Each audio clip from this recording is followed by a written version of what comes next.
Good evening, and welcome to the new Bugajski Hour. I am happy to be back in Pristina to examine some important global and local developments that affect the lives of all Kosovars. And today I will be examining some key regional security problems and the impact on Kosovo with my guests on the Bugajski hot seat, Selim Selimi, legal advisor to the Prime Minister, Abedin Selimaj, executive director at the Kosovo Institute for International Studies, and Fadil Kajtazi, security expert.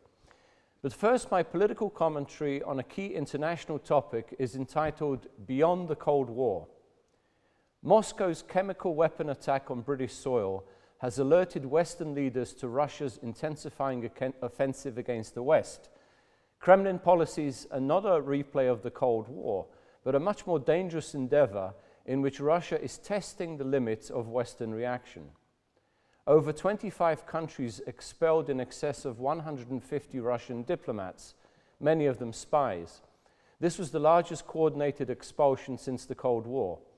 It was precipitated by a military-grade nerve agent attack orchestrated by Russian services on a former Russian spy and his daughter in Britain. Washington ousted 60 Russian diplomats and imposed new economic sanctions on oligarchs, officials, and companies close to Putin. This has dented Kremlin attempts to forge any deals with President Trump that would benefit Russia. The nerve agent assault was more than an assassination attempt.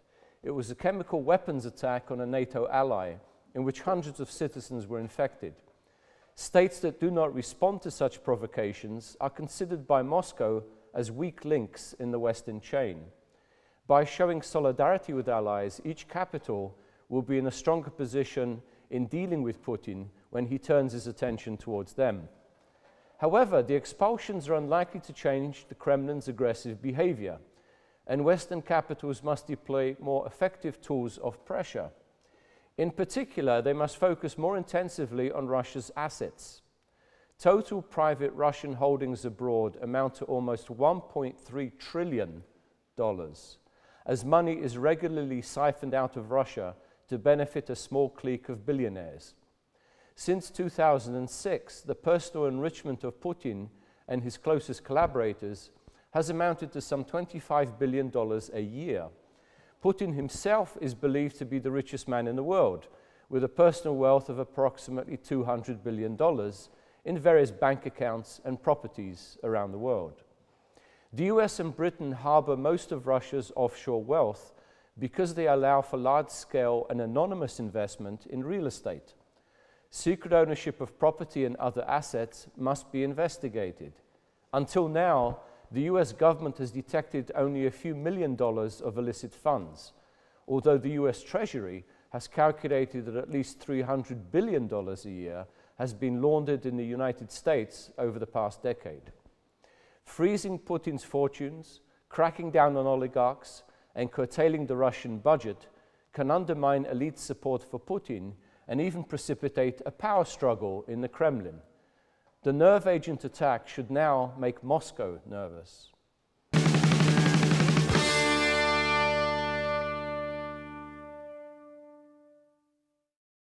It is time now for the Bugajski hot seat, and today we are examining the challenges to regional security and the impact of Kosovo with three special guests from left to right, Selim Selimi, legal advisor. Tonë është Selim Selimi, këshilltari ligjor I kryeministrit, Abedin Selimaj, drejtori ekzekutiv I Institutit Kosovës për studime ndërkombëtare, si dhe zotri Fadil Kajtazi, ekspert I sigurisë në Kosovë. Mirë se vini në show dhe ju falenderoj që na keni bashkangjitur. Le të fillojmë me lajmin e mirë. Gjithmonë themi kur ka lajme të mira më mëngjesat në Ballkan, atëherë zakonisht mesin e ka fundi ditës do të ketë lajme të këqija, mirë po të fillojmë me lajmin e mirë. Marrëveshja për kufijën me Malinezi përfundimisht ratifikuar nga ana e Kuvendit të Kosovës. Çfarë mendoni se do të jetë ato ndikimet rajonale, për shembull attachmolizi a do të bëhet ndonjë le të themi propozuesi antarësimit të Kosovës në NATO, si e shihni ju këtë zhvillim pas ratifikimit? Dhe le të fillojmë me juve zotëri Selim. Faleminderit shumë për ftesën pikë pari. Është e vërtetë që në këto muajt e kaluar që po I lëm pas ka pas disa progrese, disa prej tyre në aspekti regional, një prej tyre është edhe ratifikimi I marrëveshjes për demarkacionin me Malin e Zi. ne si Kosovë jemi të vetëdijshëm për këto lëvizjet regionale, veçanërisht ndikimin e akterëve të ndryshëm këto lëvizje. Mali Zi nuk ka qenë i paprekur nga këto lëvizje, e dim që para disa kohë ka pas edhe atë tentimin për grushtet edhe të gjitha ato veprimet cilat është ballafaquar.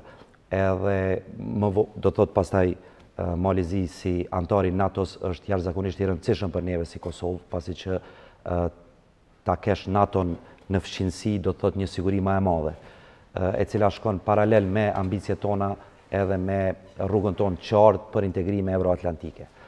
Demarkacioni me Malin e Zi ka shku në një proces, të cilin gjithë e dim, proces politik i cili ka ndikuar gjithashtu edhe në Kosovë, edhe është gjetë një rrugë e cila ka qenë një rrugë e rëndësishme për neve që të bëjmë përmirësimet e nevojshme, veçanërisht në Çakor dhe Kull Xhlepit, e cila pastaj është përkthyer në deklaratën e përbashkët të dy presidentëve, gjë që ka treguar një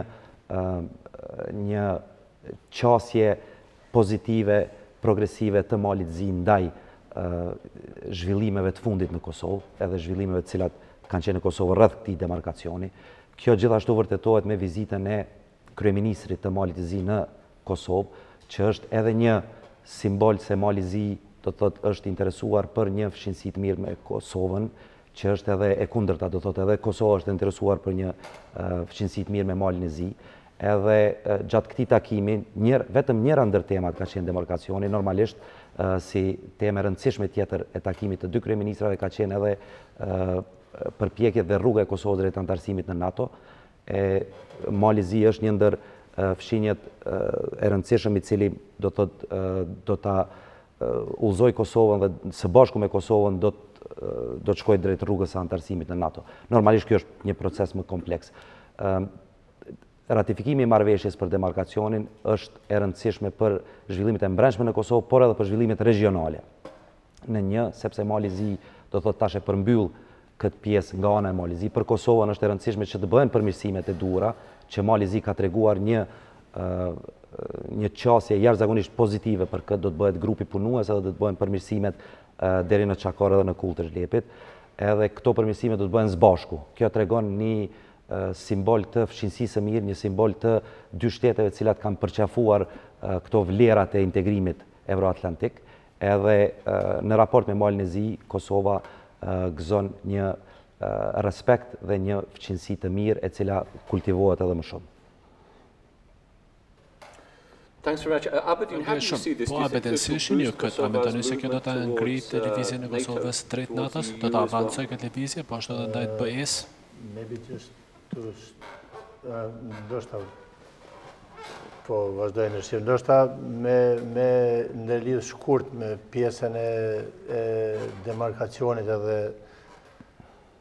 votimit në parlament që ndodhi së fundmi, një diçka që fatkeqësisht për Kosovën ishte një vonesë shumë e parashtyshme, për arsye se Mali Zi ka shpreh gatishmëri edhe më herët që të negociojë dhe ka dhënë sinjale se është i gatshëm të rishiqoj.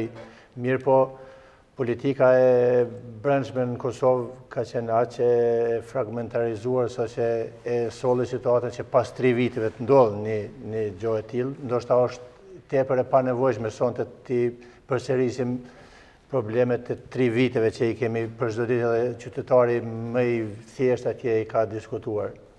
Për Kosovën, faktikisht Kosova e ka NATO-n këtu qysh nga 99-a, e ka brenda, është një fat i madh, duke pas parasysh që fati më i madh ka qenë edhe intervenimi i NATO-s për të ndihmuar shlirimin e Kosovës, por tani kemi edhe 2 elemente shumë pozitive mendoj. Shqipëria në NATO, Mali Zi në NATO është pothuajse është mbyll më tepër se gjysma e kufirit të Kosovës me 2 shtete të cilat janë anëtare të NATO-s dhe mendoj se bashkarisht me Kosovën, të dyja shtete mike, posaçërisht po e quaj Malin e Zi, për arsye se me Shqipërinë ne jemi një popull edhe nuk kemi pas dallime ose ndonjë problem që të duhej këtu ta theksonim.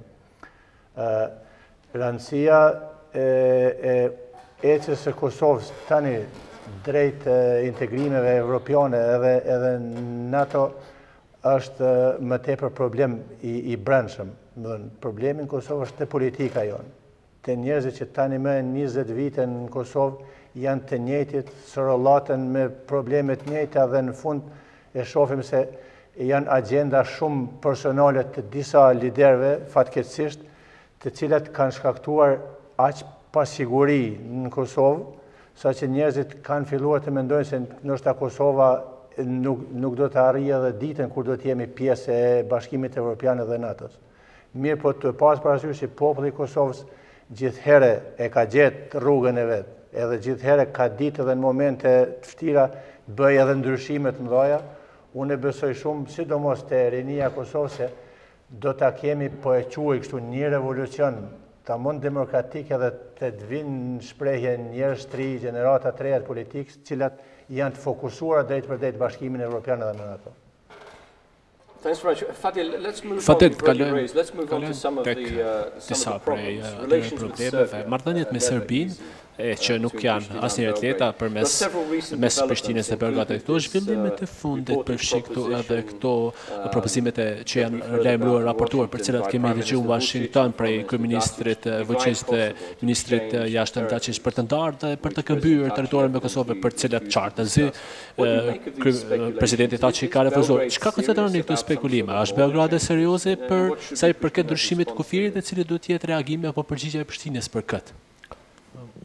Pikësparja tanë, kjo klasë politike që tash është në Serbi, nuk është e gatshme për kompromise të tilla, dhe sikur të pranoj kjo edhe nga Kosova, edhe nga bashkësia ndërkombëtare. Klasa politike në Serbi që aktualisht udhëheq me pushtetin, po edhe opozita, ende kanë pikpamje hegemoniste në raport të shteteve të tjera të Ballkanit dhe nuk janë aq lojal ndaj dialogit dhe marrëveshjes. Tazëm marrëveshja me Malin e Zi është një marrëveshje që ka prodhu stabilitet në Ballkan, ka prodhu paqe në Ballkan. Kjo klasë politike që është aktualisht në Serbi nuk e ka këtë komponentën e marrëveshjes. Ajo marrëveshjet ma tepër i pranon nëntrustinë e një presioni, qoftë ai ndërkombëtar, qoftë presion i mbrëmshëm. E dyta, nëse vjen te ndarja ose ndryshimi i kufive, Serbët nuk pranojnë që pjesa e Luginës Preshevës të bashkangjitet të Kosovës në këmbim të pjesës veriore, për arsye se ajo është pjesë strategjike e cila komunikon me Maqedoninë, me Greqinë, me edhe ngushtohet tej mase hapësira e manovrimit të Serbisë në drejtim për arsye se aty një rrip i ngushtë i territorit i cili e zvogëlon tej mase atë hapësirë dhe kjo për Serbinë do të jetë totalisht e pranueshme. Mirë, po mua më mërmenja që kjo duhet jetë e papranueshme edhe për gjithë politikbërjen ballkanike, ndryshimi i kufive paraqet një sfidë për Ballkanin, për arsye se harta e Ballkanit i përngjan një lëkure të leopardit, e cila po u hap diku pastaj shkakton një reakcion zinxhiror dhe më mërmenja që zgjidhja më e mirë aktualisht e cila e qetëson Ballkanin është që këto kufi që janë tani të njihen mes shteteve, që Ballkani perëndimor të integrohet në Bashkimin Evropian dhe ashtu të integruar pastaj, siç tha kolegu, edhe ndryshimi i klasave politike do të hap një perspektivë të re të mendësisë politike në Ballkanin e trazuar që një shekull. Selim, a ka ndonjë vërtetësi për këtyre thashëthemeve që këto pyetje që janë parashtruar organe e Beogradit sa i përket rregullimit të kufirit dhe në aspektin e reagimit të presidentit Thaçi? Nga media që janë bisedu, por kryeministri ka qenë i qartë që dialogu me Serbinë duhet vazhdoj, për shkak që është qendësor këtë rast që të zgjidhen disa çështje për të krijuar një fshinjësi të mirë edhe me Serbinë. Sa i përket çështjes së territoreve, kryeministri ka thënë se Kosova do të thotë është e pandarë dhe Kosova do të jetë e tillë çfarë është. Tash me të rresh një paralele me zotri Kajtazin, unë pajtohem se kjo është një kuti e Pandorës dhe çdo tendencë e tillë mund të shkaktojë edhe më shumë ndarje, edhe më shumë keqkuptime, edhe më shumë regres në të gjitha marrëdhëniet që ne kemi kriju pas luftës. Është e rëndësishme të ceket se për ne rruga është e qartë, është më shumë fat se sa zhvillim i joni, do thotë ne kemi zgjedhur integrimet euroatlantike, do thotë për neve është qëndësore të jemi pjesë e NATO-s dhe është qëndësore të jemi pjesë e Unionit Evropian. Në lidhje me atë që e tha Abedini, antarësimi në NATO është më kompleks, do thotë nuk është çështje e brendshme domosdoshmërisht, po është një çështje e cila është bilaterale dhe multilaterale. Do thotë Kosova e ka kushtetutën e tillë, Kosova e ka ligjet e tilla të cilat japin hapësirë edhe japin mundësi që të bëj këtë antarësim, sepse ne kemi zgjedhur atë rrugë të integrimit. E tash, kjo çështje nuk mbaret vetëm prej neve, mbaret nga ato interaksionet për brenda NATO-s, mbaret interaksionet e NATO-s me ne, tonat me NATO-n edhe ato të mbrendshme. Sa i përket këtyre të mbrendshmeve, unë mendoj që nuk ka ndonjë keq kuptim ose ndonjë alternativë tjetër. Tash, neve na mbetet të ndërtojmë raportet me NATO dhe të shkojmë nëpër procesin e antarësimit në NATO, që është partneriteti për paqe dhe të gjitha procedura tjera të cilat neve na bojnë antar të NATO-s. Kjo është, do të thotë, ka ne jemi orientuar. Pjesë e antarësimit për NATO do thotë është që ne mos sjellim probleme brenda NATO-s, por ne t'i zgjidhim këto probleme para se ta marrim atë rrugë.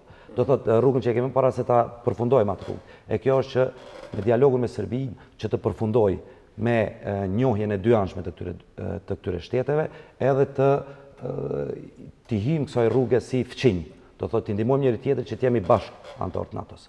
Kjo është piknisja edhe pikarritja e institucioneve dhe e shtetit Kosovës. Yeah, another potential question has been this potenciale shtruar ajo që sa përket kontestit, sa përket të themi zgjidhjes për marrëveshjen e asociacionit të komunave serbe. Zyrtarët në disa komuna qartësi kanë kërkuar heqjen e kryeministrit, deportimi i Marko Gjuriqit, zyrtarit serb para një kohe, dhe një farë lloj afati që Kosova duhet ta nisë që ta zbatojë sa i përket marrëveshjes për asociacionin, është një farë lloj presioni në qeverinë e Prishtinës. A mendoni se ka ndonjë kërcënim që antarët e këtyre komunave minoritare serbe do të rriqen nga institucionet kosovare dhe në mënyrë të njëanshme do të themelojnë asociacionin apo le të themi identitetin e tyre në Kosovë? Qofse më lejohet vetëm pak në lidhje me antarësimin në NATO, e thash me plot kuptim Kosova i ka vetëm problemet e brendshme. Për arsye se te raportet bilaterale është e vërtetë që me shumë shtetet NATO-s ne jemi miq, kemi përkrahje të mëdha, por problemi është se NATO nuk mund të pranojë shtetet të cilat kanë shumë probleme, sidomos po flasim te Kosova që i ka të pasgjidhura, ka problem me drejtësinë. Është problem shumë i madh. Tu e pas parasysh pastaj edhe gjykatën speciale, dhomës e specializuar që duhet të marrin një udhë të qartësohen shumë gjëra para se Kosova për shembull të antarësohet në NATO ose të afrohet. Kjo është ajo pse e thash se Kosova duhet të kryejë detyrat e veta. Unë jam mirëtar që ne ashtu po e them politikajt tonë po e thojnë me plot gojen, mirë po janë ata që janë thirrur të kryejnë nuk po i kryejnë. Në lidhje me pyetjen me asociacionin e komunave serbe. Neve si institut në janar të këtij viti opinioni është i informuar për arsye se përmes mediave neve kemi bërë publik një plan të Serbisë, një plan destabilizues për Kosovën. Edhe ato, më dhënë me datën 10 janar neve kemi dorëzuar zyrës së kryeministit të e bërë detyrën qytetare mas pari, për arsye se ka të bëjë dritë për dritë me sigurinë kombëtare të Kosovës.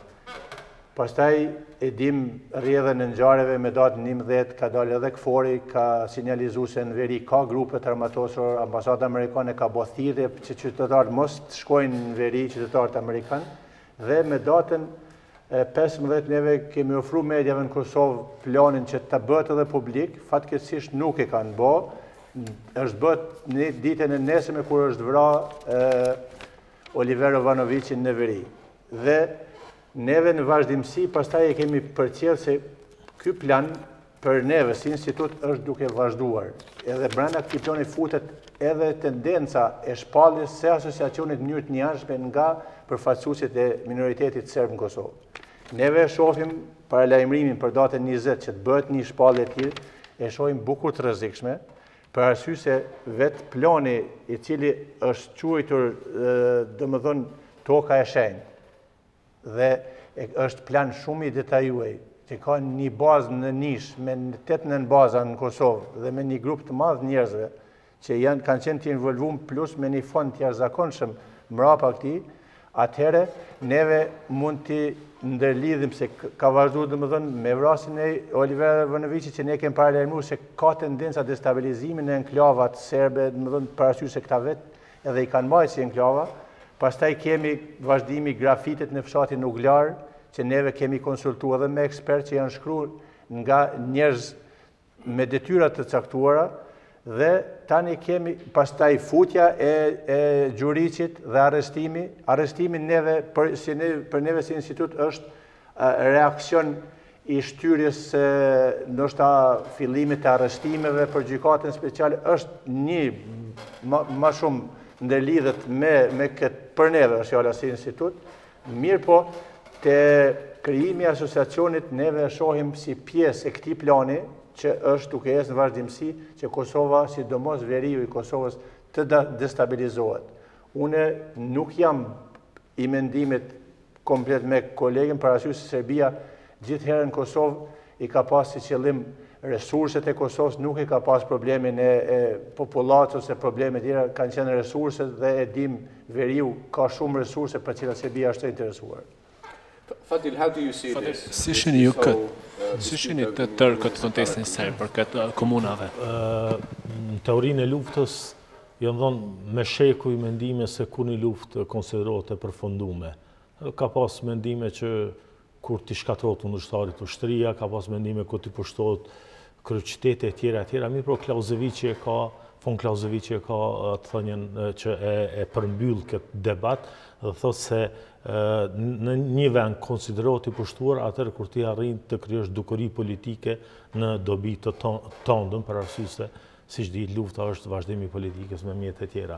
Dhe prej 99-s deri me tani Serbia në pjesën veriore ka arrit të krijojë dukuri politike në dobi të vetën dhe faktikisht pavarësisht se institucionet e Serbisë aty janë gjysmë legale, gjysmë ilegale, ata praktikisht atë territori konsiderojnë të vetin dhe të pushtuar.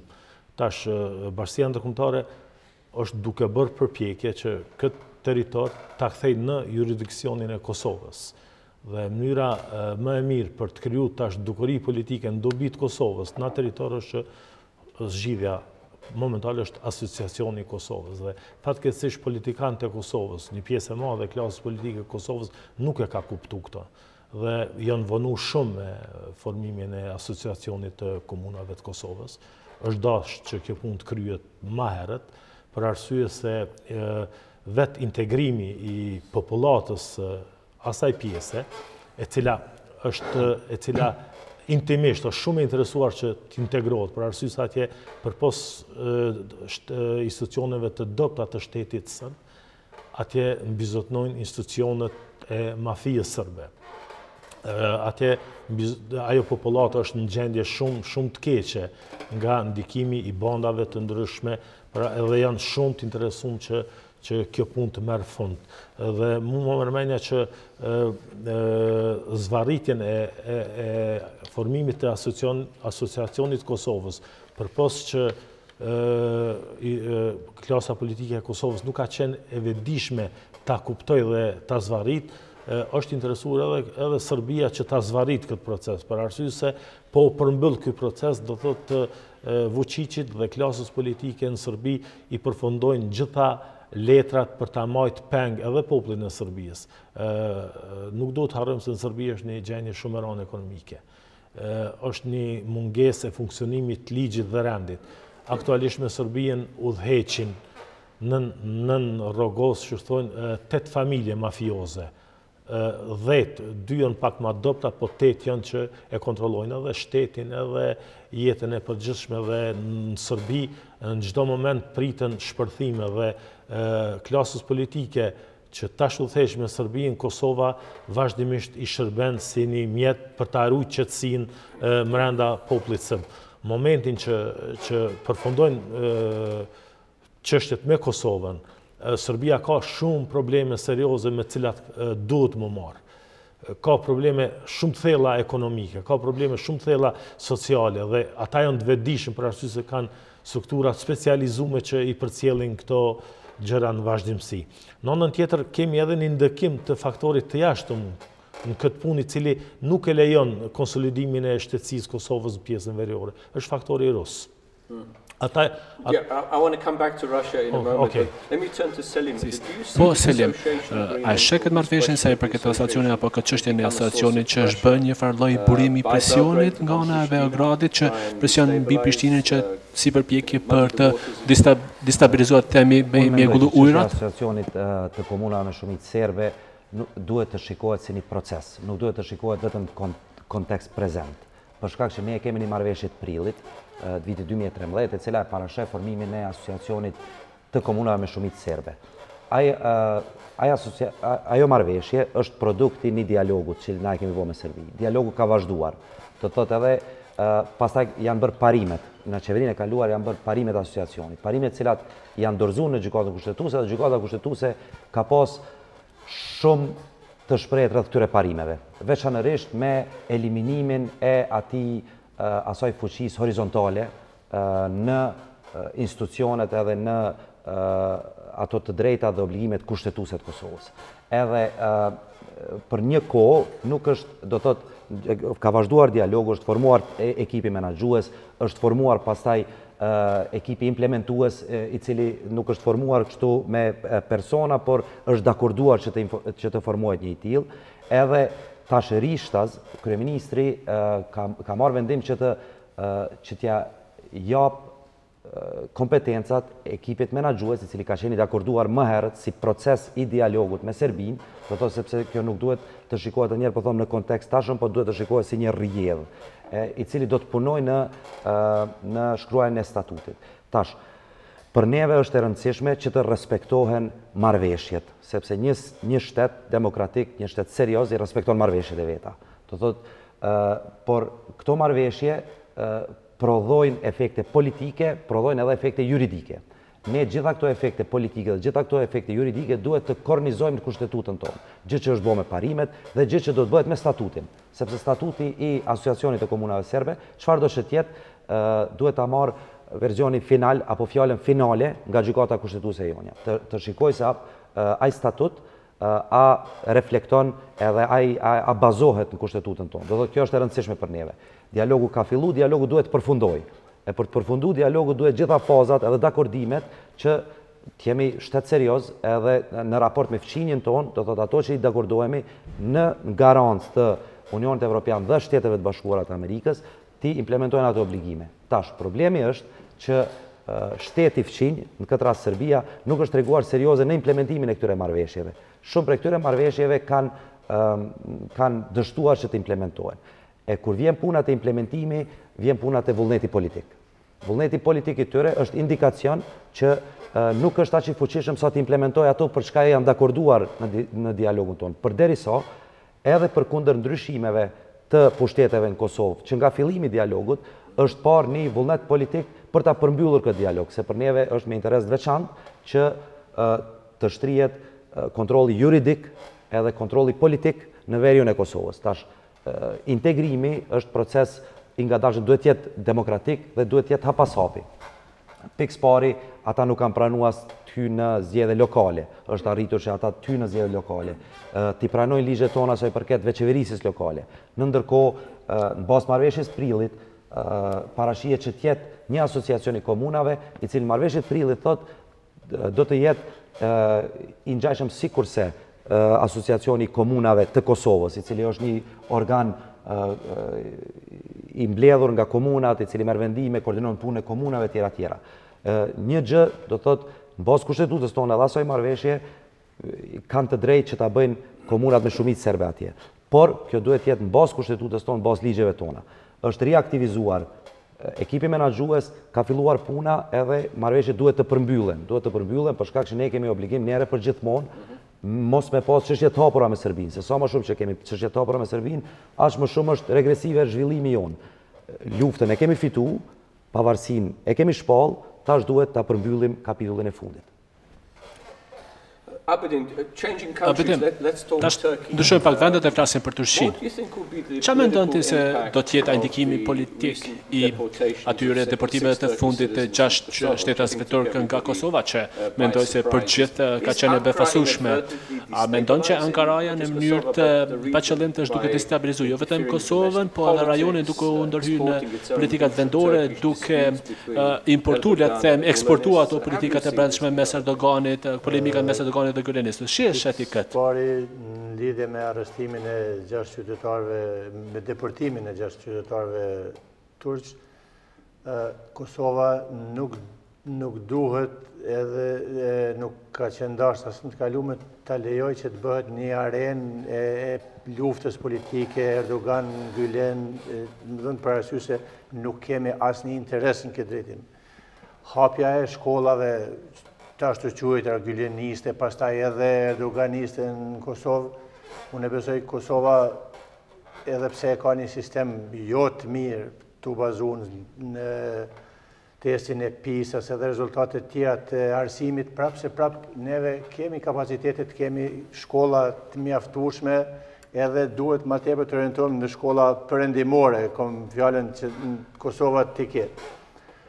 Turqia nuk është vetëm tani që e ka rrit presionin, po flas në raport edhe me Kosovën edhe me shtetet e Ballkanit, sidomos presionin për deportimin e gylenistëve, njerëzve që ajo I quhen pjesë e puçit, të tentim puçit atje.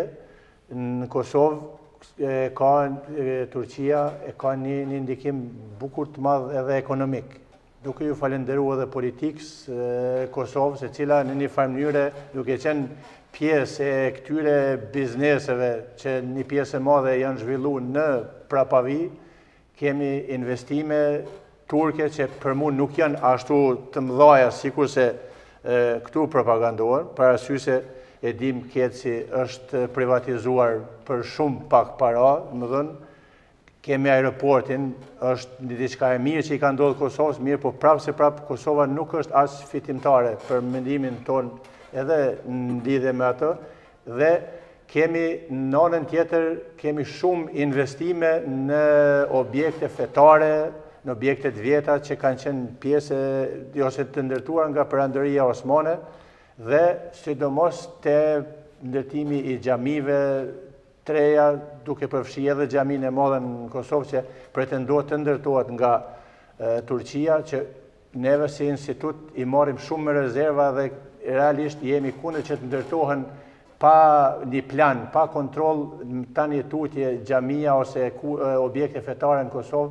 Shteti I Kosovës duhet një herë mirë të përcaktoj sakt këto problematika edhe ta përcaktojnë një politikë sakt ndaj Turqisë. Neve nuk kemi nevojë si Kosovë të jemi inferior ndaj askuj, kuptohet, jemi shtet I ri, jemi shtet I vogël, mirë po, mitësia është si madhe si I vogël, duhet ta kenë parasysh se mitësia është mitësi. Jo në nënshtrim ose tentim I përzierjes në punë të brendshme të Kosovës. Ka qenë një reagim I matun, po themi, politikajve të Kosovës, mirë po edhe po të ishte një reagim pak ma I pa matun, po e thëmë në thojë, një reagim ma adekuat, do të ishte më mirë, për jo të lejohet që të ketë shumë diskutime, shumë mbrana popullatës. Politika e Kosovës, liderët e Kosovës janë thirrur që ta udhëheqin vendin. Jo që të bishnojnë dhe të deklarojnë se ne s'kemi ditë se çka po ndodh në shtetin tonë. Kjo është problem që ka krijuar një pasiguri tepër të madhe te qytetarit e Kosovës dhe nuk guxon të ndodhë në të ardhmen. Fadil, how do you see Turkish me këtë ndërhyrje turke? Është një farë lloj imperializmi neo-otoman I kësaj lloje apo një, le të themi, një politikë shkeleshko? E ke parasysh Spanjën gjatë luftës së dytë botërore dhe Turqinë gjatë luftës së dytë botërore. Kanë qenë arena të ndeshjes së të mëdhejve. Dhe janë shfrytzuar si zona neutrale për aktivitetet e tyre të spionazhit e tjera. Tash aktualisht Kosova në raport me Spanjën dhe me Turqinë është një territor shumë I vogël për të përballuar arena të tilla të përleshjes së të mëdhenjve. Tash këtu kemi një politikë e cila përfaqësohet nga klasa jonë politike, pro-perëndimore, pro-integrimeve euroatlantike, dhe kemi një tendencë për dominim në këtë hapësirë të vogël nga vendjet e lindjes, siç është Rusia dhe tash së fundit edhe Turqia. Po këtu kemi një faktor të tretë, që Serbia që nuk ka heq dorë nga okupimi i sërishëm i Kosovës. Na de jure jemi pjesë e kushtetutës së Serbisë, pasi në preambullën e kushtetutës së Serbisë thotë se Kosova është territori i Serbisë. Dhe tash kur i merr dhe i shikon të gjithë këta faktor, tash secili mundohet që ta kenë ndikimin e vet për interesat e veta. Tash kjo hegemonia e re erdoganiste mbështjellur me atë neo-otomanizmin, do thotë ka pretendime për ndikime në jetën politike në Kosovë, edhe në jetën kulturore në Kosovë. Mirë po, mu më mërmene që kjo është afat shkurt për arsye se është pavarësisht ne lidhmi me Turqinë përmes shumë vijave, tu fillu prej faktorit fetar, tu fillu prej shqiptarëve që atje kanë prej vitit 878, janë me shumicë atje, tu fillu prej ekonomisë që u përmend, kemi shumë lidhje, mu më mërmene që kjo është shumë kalimtare, do të kaloj, për arsye se gjithsesi ne kemi një kulturë tjetër që na dallon prej asaj çfarë është kombi turk, për arsye se ma mërmene që edhe ky ekspanzion i Turqijës tash në tentimin e ndryshimit të gjeopolitikës të Azijës përfundon me Erdoganin. Tash sa ka jetë Erdogani nuk e di, mirë po momenti që ai largohet pi pushtetit ose nuk është i aftë për me qeverisë, kjo përfundon me Erdogani për arsye se Turqia do të barka apo anija ka fillu të lundroj Turqia do të sillet me shkumjen e Erdoganit do të sillet në ujrat të qeta. Pushtimi i Krimeës ka ndryshu gjeopolitikën e Ballkanit edhe perëndimor, po edhe të Azisë, për arsye se Rusë tash po tentojnë që me pas në Bosfor një dalje pak më të lirë. Let's wait on Russia for a moment. I want to Presim pak të Rusia, because I want to give Selim a chance to reply. How do you see Ankara-Pristina marrëdhënien Ankara-Prishtinë in the light of these unfortunate në pa posaçërisht të këtyre akuzimeve fatkeqe nga Erdogani ndaj kryeministrit Haradinaj? Para se them diçka, unë duhet ta theksoj që jam i kufizuar që të flas shumë për këtë çështje, pasi që është një çështje e cila ka të bëjë me sigurinë kombëtare dhe kjo çështje është duke u trajtuar institucionalisht, por mund të them se shteti jonë është i bazuar në kontroll dhe balans. Kontroll dhe balans mes institucioneve. Ky kontroll dhe balans nuk ka funksionuar në një moment caktuar. Edhe ka pas veprime institucionale, do thotë janë shkarkuar dy barës të institucioneve për shkak të këtij mos funksionimi. Sa i përket relacionit me Turqinë, e ka thënë edhe kryeministri, ne nuk jemi përzir asnjëherë në punët e mbrëmshme të Turqisë, por punët e tona i kryjm vetë. Do thotë punët tona sa i përket procedurave ligjore, ekstradimit, deportimit e tjera janë të rregulluara shumë mirë, janë me ligjin tonë. Edhe ato i kryjm vetë. Te ne është e rëndësishme pasi që pra po dal te kushtetuta. Pasi që në kushtetutë gjitha këto vlera sublime janë vlera sublime drejtave të njerëzit, janë të mishruara edhe kemi obligim pastaj që në të gjitha ligjet tona të implementojmë. Ne do thotë institucionet tona kanë marrë një veprim institucional për të larguar për të liruar nga detyra dy barës të institucioneve, edhe jemi në proces të analizimit, e dini që kryeministri ka kërkuar nga të gjitha institucionet barës e këtij procesi që të bëjnë nga një raport të inspektimit dhe hetimit dhe ta sjellin. Jemi në proces të analizimit të tërë situatës edhe të ndërmarrjes së veprimeve të më të tjeshme institucionale. Po kishte përzirje Turqisë punë të mbrëmshme të Kosovës, mendoj unë. Deklarata e presidentit Erdogan kundër kryeministrit tonë, mu më mërmendja që është përzirjen flagrante në punët e Kosovës, për arsye se ne kemi një sistem demokratik të zgjedhjes kryeministrit, të deputetëve edhe institucione kredibile të botës, siç është OSBE, i ka pranuar gjitha zgjedhjet, këto dy par zgjedhjet e fundit i ka pranuar si zgjedhje shumë të rregullta. Prandaj mu më mërmenja që dikush bëj thirrje që publikisht një president i cili do vend qoftë, bëj thirrje publikisht popullit që del në rrugë për ta ndërruar dhunshëm një kryeminist, mu më mërmenja që është përzierje flagrante në punët e mbrëmshme të Kosovës dhe sipas një protokolli që ekziston mes komunikimit mes shteteve, Kosova është dashur të bëjë një notë verbale për këtë punë. Nëse mundesh më përgjigjet e njëkohësisht isha të pyes se si është këtë marrëdhënien mes se si do zhvillohen marrëdhëniet mes Ankaras dhe Prishtinës në pas kësaj. Drejt për interferimi i Turqisë, i drejt për drejt i presidentit Erdogan në këtë rast është totalisht i papranueshëm.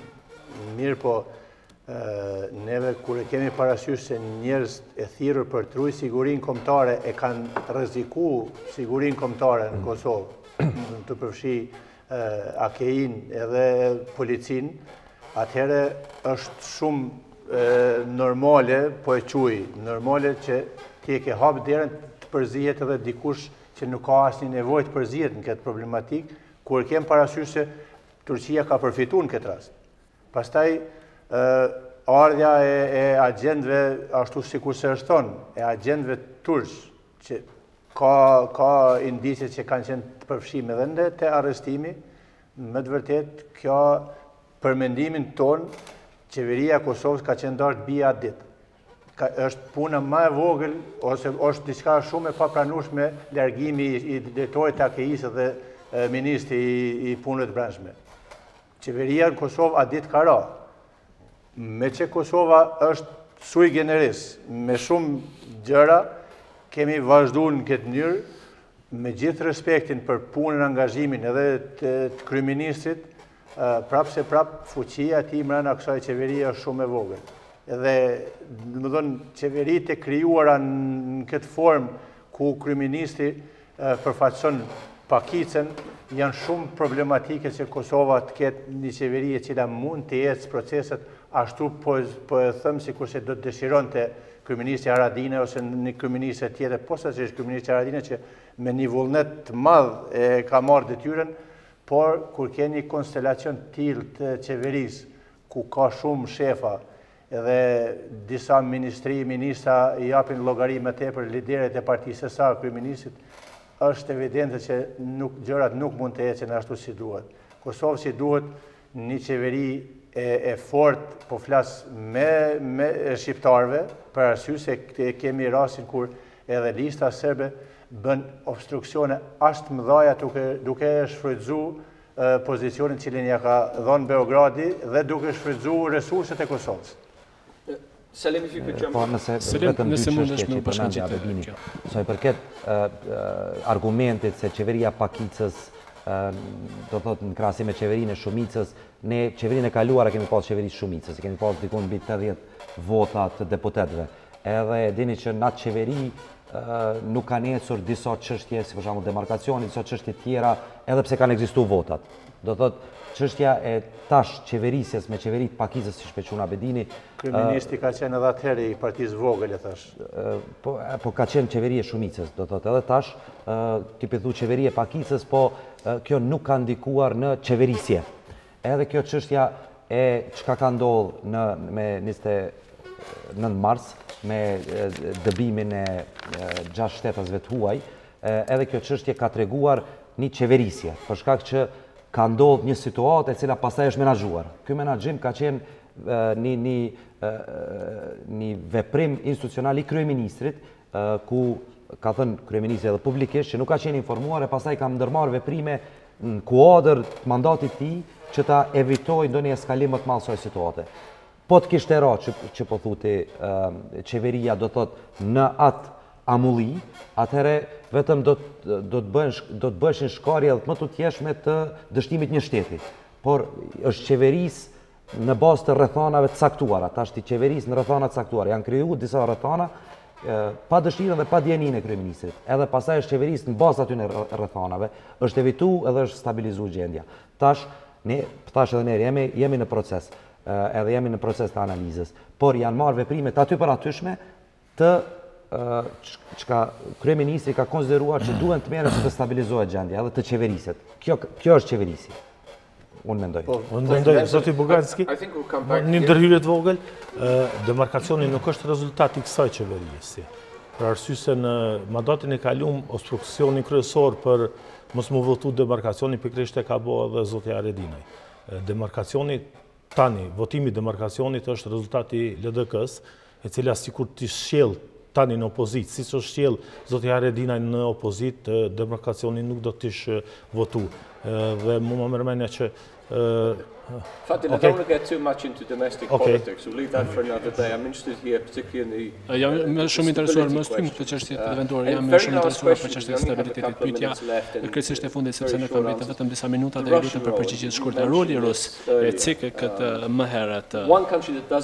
Një shtet që përfiton prej këtyre marrëdhënieve të Dr. Rajnole natyrisht është Rusia, sepse ajo përpiqet që të e bëj ndërhyrjen e vetësisht e përfitimit rus nga kjo le të themi kontesti Kosovë, Turqi, apo Bosni, Turqi, apo konteste tjera. Po e shihni mënyrën se si Turqia përfiton nga kjo? Mua më mendja që ajo çfarë përfiton Rusia në destabilizimin e Kosovës është që kërcënimi i vazhdueshëm i perëndimit se unë jam faktor që shkaktoi probleme dhe Rusia nga perëndimi duhet të mirët si faktor në truezën e barabartë me shtetet e fuqishme. Tani po dëgjoj në komente të ndryshme se nga komentues të çështjeve ruse në perëndim se pas viteve të 90-ta nga perëndimi Rusia është po shnu, që mendoj që nuk është e vërtet. Perëndimi e ka trajtuar Rusin me shumë respekt edhe pas viteve të 90-ta, edhe pas ndryshimit të sistemit. Rusia, edhe pse nuk ka qenë fuqi ekonomike, ajo ka qenë pjesë e G7-s, ka qenë pjesë e gjitha organizmave, gjitha truezave ku janë ulë të fuqishmit e perëndimit. Aktualisht, ofanziva e Rusijës në destabilizimin e botës është, ma mërmenja, është për shkak natyrës së presidentit rus. Ai ka një trashëgimi prej një sistemi, një edukim, ka qenë oficeri, një shërbimi i cili perëndimin e ka trajtu ton kohën si armik. Let me interrupt you, literally have 1 minute. Ndërprej kemi vetëm 1 minutë dhe dëshiroj t'ja jap Selimit fjalën e fundit para se ta përfundojmë. Selim, është evidente që ndikimi i Rusisë në rajon është i madh, por fatmirësisht edhe pas këtij ndikimi u pa në Malzi, u pa Maqedoni e tjera, do të shihet që rajoni përveç Serbisë është orientuar ka integrimin në NATO dhe në EU. Tash mund të shihet nga perspektiva e Serbisë që disa analiza që pelujnë kartën e Rusisë edhe kartën e Evropës për të përfituar më shumë e tjera, por lidhjet me Rusinë janë më të thella se sa luajtja e kartës. Do thotë, nuk është kjo një lojë politike e establishmentit në Serbi, por më shumë është një besim i atij establishmenti ku përkasim. Tash Rusia e ka bazën, që përmendi Abedini, një bazë e maskuar si bazë humanitare, po ka pas raporte të ndryshme që ka treguar që është një bazë ushtarake e Rusisë atje, edhe hapja e vatrave të krizës, hapja e vatrave të krizës, shtyrja e kufirit të fuqive gjeopolitike më thellë këtu. Por në këto loja gjeopolitike të mëdha globale, shtetet e vogla duhet të rreshtohen në bazë të vlerave që i përqafojnë. Rreshtimi jonë është rreshtim ka Shtetet e Bashkuara të Amerikës dhe vlerat evropiane. Tash kjo është rreshtimi jonë. Për atë, unë mendoj që sa i përket ndikimit rus në Kosovë, është ndoshta regional, por jo në përgjithësi atë shtetformimin tonë. Unfortunately, General, we have no more time. We've really come to the end. We're going to come back, I'm sure, to the Russian question at a particular time of në një moment kur marrëdhëniet ruso-amerikane përfaqësohen për drejsa po flasin. Për fat keq, tashmë kemi ardhur në fund të emisionit sotëm. Kisha kënaqësinë të isha me ju dhe kolegët e mi këtu në RTK. Gjithë të mirë gjithëve, qëndroni shëndetshëm, produktiv dhe optimist. Shihemi së shpejti.